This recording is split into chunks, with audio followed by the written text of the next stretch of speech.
साथियों, किसानों की स्थिति को सुधारने की इसी महाअभियान में देश में 3 कृषि कानून लाए गए थे। मकसद ये था कि देश के किसानों को, खासकर छोटे किसानों को और ताकत मिले, उन्हें अपनी उपज की सही कीमत और उपज बेचने के लिए ज्यादा से ज्यादा विकल्प मिले। बरसों से ये मांग देश के किसान, देश के कृषि विशेषज्ञ, देश के कृषि अर्थशास्त्री, देश के किसान संगठन लगातार कर रहे थे। पहले भी कई सरकारों ने इस पर मंथन भी किया था। इस बार भी संसद में चर्चा हुई, मंथन हुआ और ये कानून लाए गए। देश के कोने कोने में कोटि कोटि किसानों ने, अनेक किसान संगठनों ने इसका स्वागत किया, समर्थन किया। मैं आज उन सभी का बहुत बहुत आभारी हूं, धन्यवाद करना चाहता हूं।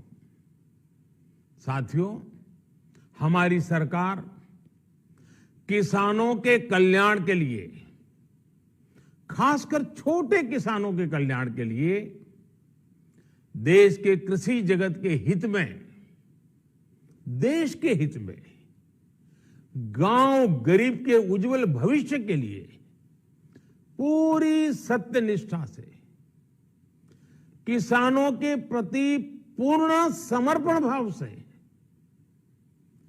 नेक नियत से ये कानून लेकर आई थी।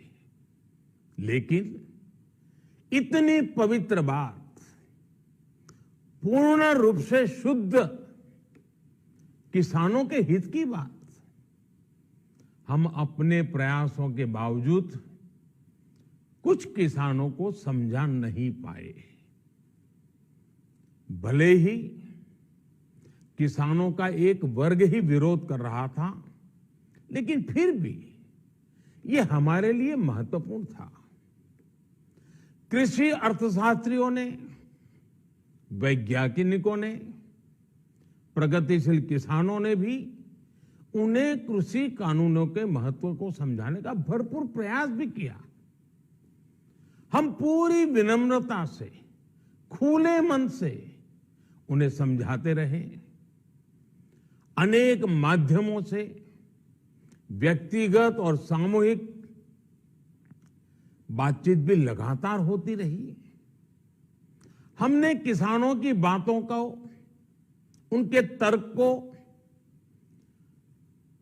समझने में भी कोई कोर कसर बाकी नहीं छोड़ी। कानून के जिन प्रावधानों पर उन्हें ऐतराज था, सरकार उन्हें बदलने के लिए भी तैयार हो गई। 2 साल तक हमने इन कानूनों को सस्पेंड करने का भी प्रस्ताव दिया।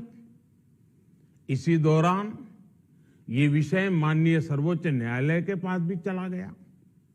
ये सारी बातें देश के सामने है, इसलिए मैं इनके अधिक विस्तार में नहीं जाऊंगा। साथियों, मैं आज देशवासियों से क्षमा मांगते हुए सच्चे मन से और पवित्र हृदय से कहना चाहता हूं कि शायद हमारी तपस्या में ही कोई कमी रही होगी, जिसके कारण दिए के प्रकाश जैसा सत्य कुछ किसान भाइयों को हम समझा नहीं पाए।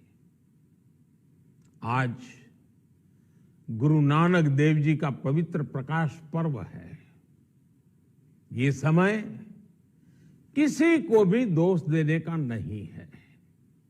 आज मैं आपको, पूरे देश को ये बताने आया हूं कि हमने 3 कृषि कानूनों को वापस लेने का, रिपील करने का निर्णय लिया है। इस महीने के अंत में शुरू होने जा रहे संसद सत्र में, इसी महीने में, हम तीनों कृषि कानूनों को रिपील करने की संवैधानिक प्रक्रिया को पूरा कर देंगे। साथियों, मैं आज अपने सभी आंदोलनरत किसान साथियों से आग्रह कर रहा हूं, आज गुरु पर्व का पवित्र दिन है। अब आप अपने अपने घर लौटे, अपने खेत में लौटे, अपने परिवार के बीच लौटे। आइए एक नई शुरुआत करते हैं, नए सिरे से आगे बढ़ते हैं। साथियों, आज ही सरकार ने कृषि क्षेत्र से जुड़ा एक और अहम फैसला लिया है। जीरो बजट खेती यानी प्राकृतिक खेती को बढ़ावा देने के लिए, देश की बदलती आवश्यकताओं को ध्यान में रखकर क्रॉप पैटर्न को वैज्ञानिक तरीके से बदलने के लिए एमएसपी को और अधिक प्रभावी और पारदर्शी बनाने के लिए, ऐसे सभी विषयों पर भविष्य को ध्यान में रखते हुए निर्णय लेने के लिए एक कमेटी का गठन किया जाएगा। इस कमेटी में केंद्र सरकार, राज्य सरकारों के प्रतिनिधि होंगे, किसान होंगे, कृषि वैज्ञानिक होंगे, कृषि अर्थशास्त्री होंगे। साथियों, हमारी सरकार किसानों के हित में काम करती रही है और आगे भी करती रहेगी। मैं गुरु गोविंद सिंह जी की भावना में अपनी बात समाप्त करूंगा।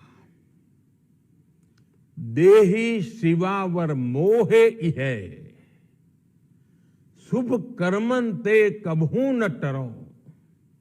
हे देवी, मुझे ये वर दीजिए कि मैं शुभ कर्म करने से कभी पीछे ना हटूं। जो किया किसानों के लिए किया, जो कर रहा हूं देश के लिए कर रहा हूं। आप सभी के आशीर्वाद से मैंने मेहनत में पहले भी कोई कमी नहीं की थी। आज मैं आपको विश्वास दिलाता हूं कि अब और ज्यादा मेहनत करूंगा ताकि आपके सपने साकार हो सके, देश के सपने साकार हो सके। आपका बहुत बहुत धन्यवाद। नमस्कार।